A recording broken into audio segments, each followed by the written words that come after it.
What if I told you that there are 12 invisible forces shaping everything in your life, including your bank account? And these laws are at play whether you believe them or not.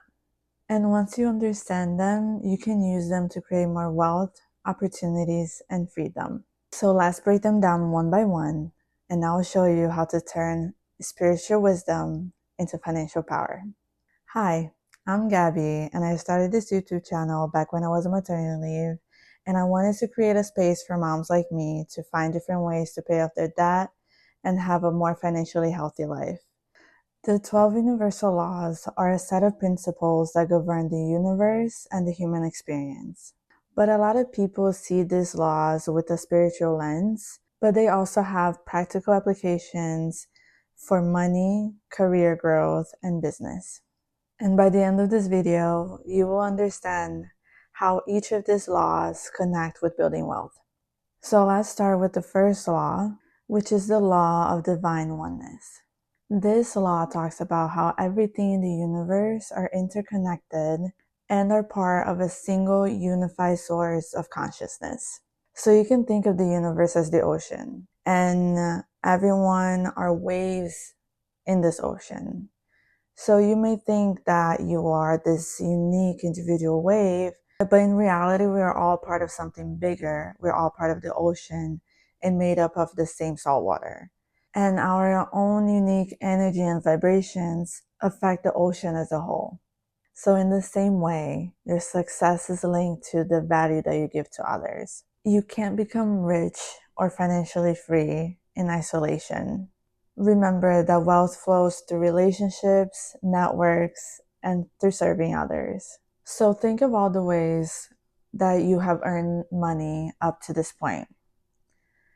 There is not a single point that you have earned money without the help of someone else, without the energy of other people. Even if you're printing money, still, someone else made the machine that you're using to print that money. Someone else made a design for that cash that you're printing out. Someone else chose the materials and made the materials to create that cash. So no matter how you make money, even if you're printing money, you're always going to use the energy of somebody else. We're all connected. So with that in mind, in order to earn money, you have to work with others. And as you give out more and more positive energy to others, more and more people are going to want to work with you. And that means more abundance for you and for everyone around you. And this brings us to law number 2, which is the law of vibration. So the law of vibration states that everything around us, every thought, every emotion, everything is made up of energy that is constantly moving and vibrating at different frequencies. And these vibrations can have high frequencies or low frequencies. So some examples of low vibration frequencies are fear, shame, and anger. And some examples of high vibration frequencies are joy, gratitude, and love. But the thing is that all these different types of vibrations attract more of the like. So if you're operating at a low vibration frequency, you're going to attract more low vibration energy. But if you're operating a high vibration frequency, you're going to attract more of high vibration energy. So you would attract more positive things like peace, love, wealth. So for example, scarcity thinking attracts scarce opportunities. But high energy thinking like creativity and optimism attracts better clients, deals, and ideas. So a good mindset shift for this law would be to, instead of thinking, I can't afford this, shift that thought to, how can I create money for this? Now, the third law is the law of correspondence. So this law states that the patterns and experiences in our inner world, like our thoughts, emotions, and beliefs, affect our outer world, like our circumstances, relationships, and environments. So you probably have heard of the saying, as above, so below, as within, so without. So let's break that down really quick. So whatever is going on in your head is also going on in your body. And whatever is going on inside your body is also going on out in your life and your environment. And we can even take a step further and say, whatever is going on out in the universe is also happening inside of me. And whatever is happening inside of me is also happening out in the universe. So this means that if your finances are messy, there's probably some type of disorganization in your mindset and your habits. So remember that just like a mirror, your environment reflects you and you reflect your environment. So if you improve your environment by cleaning up your space, organizing your accounts, and tracking your spending, you will see that opportunities will mirror that order. And this brings us to law number 4, which is the law of attraction. So this is probably the most well-known law out of the 12 universal laws. And it states that positive or negative thoughts influence positive or negative experiences in your life. So your financial reality reflects what you're constantly thinking and how you feel about money.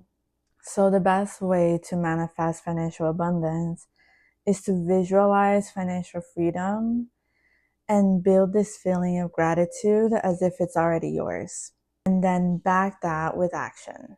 Remember, you can't just manifest things just by positive thinking. You also have to act on it. And that brings us to law number 5, which is the law of inspired action. So this law teaches us that you can't just think about your dreams and goals. You have to also act on them. So let's say your goal is to pay off your credit card debt. And you can think about how bad you want to pay that debt off, or have all the positive energy around it as much as you want. But if you keep making the same bad habits and same type of decisions, then you're always going to be in debt. You have to be willing to make those changes and act on them. Otherwise, it's not going to happen. Remember that manifestation without execution is only daydreaming. So from now on, every day, take one small action towards your financial goal. It could be really small or big, but at least take one step closer to that financial goal. And that could be putting extra money aside for your emergency fund. It could be to open up an investment account. It could be to organize your budget. It could be to check your balances and make sure that you're on track. Whatever it is, it could be as small or as big as you want. But every day, take a step closer to that goal. So now let's talk about law number 6, which is the law of perpetual transmutation of energy. So this law says that energy is constantly moving and changing. Literally everything around us is constantly changing. If you think about it, even our faces and our bodies are changing by the second because we're aging by the second. So our looks are changing, our circumstances around us are changing, the air is changing, the world is changing every second, all the time. So all energy is constantly shifting and transforming from one form to another. So everything is in a state of flux, and energy can never be created or destroyed. It's just there. It already exists. So you don't create your positive energy. You transform your negative energy into a more positive one. So you can turn a bad financial situation into a good one just by shifting the way that you spend your time and energy. So instead of spending so much time scrolling through TikTok or watching TV, use that time to learn a new skill and start something new. And you'll see that the energy of growth multiplies when you do that. And that brings us to law number 7, which is the law of cause and effect. I think that we've all learned at some point in our lives that every action has a reaction. But I think that a lot of us forget or pretend to forget that that applies to literally everything. So for example, if you're constantly choosing to spend more money than you earn, then you're only going to be more and more in debt. And if you never prioritize putting money aside for emergencies, then you're never really going to feel safe and secured when something unexpected happens to you. Consistent good habits like saving, skill building, and networking will always lead to results, no matter how long it takes, even if it takes time. And that leads us to law number 8, the law of compensation. This law states that you're compensated based on the value that you deliver. So essentially, the amount of reward received is directly proportionate to the amount of value created for others. Now, some people may hear that and think, well, I create value for others, but I don't get paid enough. And if that's you, I want you to take a step back and ask yourself, is that coming from your ego, or is that really the truth? Also, what type of value are you giving out? Because not every value is rewarded with money. Sometimes it's rewarded with the really loving people around you. Sometimes it's rewarded with the right opportunities to take you closer to where you want to be. It doesn't always have to be so black and white. Sometimes the rewards are in places that you're not really looking. Now, if we're talking about money, I think it's important to understand that the market pays for value and not effort alone. So instead of asking, how can I make more money? Ask, how can I solve a bigger problem and bring value to more people? Now, let's talk about law number 9, the law of relativity, because everything is relative. The theory of relativity was actually developed by Albert Einstein, which fundamentally changed the understanding of space, time, gravity, and the universe. Have you ever heard someone say, we all have the same 24 hours? I know that sounds really annoying after you become a mom, but think about the amount of things that you used to get done in 24 hours before you became a mom, and the amount of things that you get done now. You're still doing the same things that you used to do. You're still going to work, you're still showering, you're still cooking, you're still cleaning your house, but you're also taking care of a little human.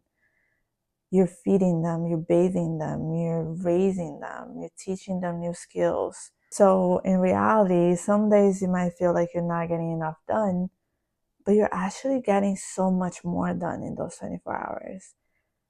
So everything really is relative, because your 15 minutes today are not the same 15 minutes that you had before you had kids. But it's not just time that's relative. Everything is relative. Your big financial problem might be small to someone else. Perspective shifts your energy. Stop comparing your finances to someone richer. Instead, compare with yourself with how you were last year or the year before, and focus on progress instead. Which leads me to law number 10, the law of polarity. Everything has an opposite. This is also known as the law of duality, which states that everything that exists has an opposite. But these opposites are actually just different expressions of the same thing. Let me repeat that. These opposites are actually different expressions of the same thing. For example, hot and cold, dark and white, love and hate. Those are all examples of polar opposites that exist in a spectrum rather than being completely separate. For example, there's no limit of how cold something can be or how hot something can be. It's limitless. But it's all part of the same spectrum. And what might seem cold to me might not actually be cold to you. And what might seem hot to me might actually not be that hot to you. And in the middle somewhere, there's always going to be room temperature. And the same goes to finance. Financial setbacks are actually just the flip side of financial growth. One cannot exist without the other. So when money challenges happen, ask yourself, what's the equal or opposite opportunity here? So moving on to law number 11, the law of rhythm. Life moves in cycles and in patterns of change. Life is a series of ebbs and flows, ups and downs, and nothing is ever permanent. Understanding and accepting this rhythm is very important when navigating life's challenges and finding balance. The economy, the job market, your income, they will also have its ups and downs, just like everything else in life. So save your money during the highs and invest your money during the lows. Now finally, the last universal law, the law of gender. Everything has either a masculine or feminine energy. And I feel like sometimes when people hear that, they get stuck with the masculine and feminine and they just think about the actual physical sex. But actually, everything and everyone has some type of masculine and some type of feminine energy that work together every day. Remember, we're talking about energy here. And creating wealth requires both energies, both masculine and feminine. So you need hustle to create opportunities, which that's your masculine energy. And you also need to be open to receive opportunities, and that's your feminine energy. And your job is to find the balance between the two. So balance your grind with rest and reflection, because sometimes money comes when you're not forcing it. So I think at this point in the video, you can see that these universal laws are not some magic trick. They're actually very logical. They are frameworks aligning your mindset, your thoughts, your energy, and your actions with abundance. And the more you live in harmony with them, the more effortless money will feel. Now, I invite you to choose one of these 12 universal laws to apply towards your finances this week. And let's see how your money will start to grow. And as always, I hope that you liked this video. And if you did, make sure to like, share, subscribe, comment, whatever you want to do. From here, I'm sending you all the positive energy to reach your financial goals or any type of goals that you have in your life. And I'll see you at the next one.